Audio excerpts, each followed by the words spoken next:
Hi, I'm John Pullen and I'm a writer of fiction and non-fiction.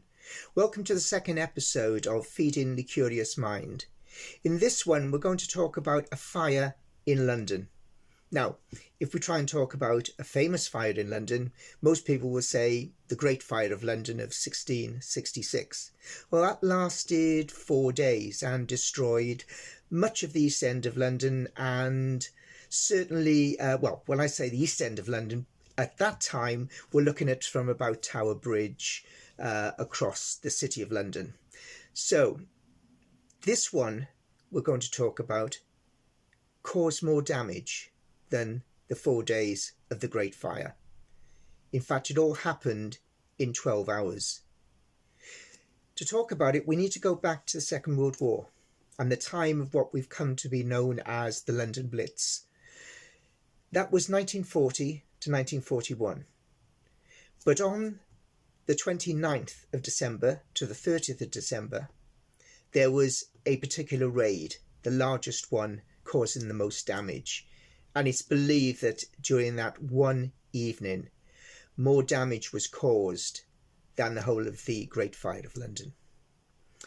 Now, when German Luftwaffe bombers came over on a nightly basis during the London Blitz, they were aiming their bombs at mainly the docks, political buildings, some iconic buildings, but because of ground-to-air fire, bad navigation, bomb aiming not being a great science, many of the bombs missed their mark and hit other targets, domestic houses, warehouses, other buildings. So it wasn't an exact science. However, on that night at 6 p.m, wave after wave of Luftwaffe bombers came over with one intention: to hit the highest on the target list, and that was London. Anyone that didn't get to a shelter had a good chance of being killed. During that 12-hour period, it's estimated that 1,500 separate fires were caused by incendiary bombs. Those are devices which cause fires. The number of bombs dropped during that 12-hour period was 100,000, which is pretty amazing. But why did the German Luftwaffe decide on the 29th? It was because the Thames, the River Thames, was at its lowest ebb. Now, in those days, when you fought fires, the fire service would take the water from the river, from the Thames.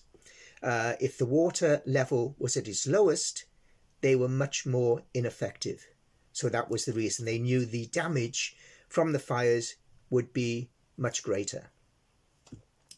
Now, I said earlier that iconic buildings were also on the target list. And perhaps one of the biggest of them all was St. Paul's Cathedral. Now, Winston Churchill, the Prime Minister at the time, had issued orders that no matter what, St. Paul's must be protected. Now, during that period, 87 incendiary bombs hit the cathedral. But the cathedral survived. That was because, due to the orders of Churchill, each of the fires was managed to be extinguished before it caught on with the rest of the building. So it survived. And along with it, as Churchill said, the other thing that survived was the morale of the people of London.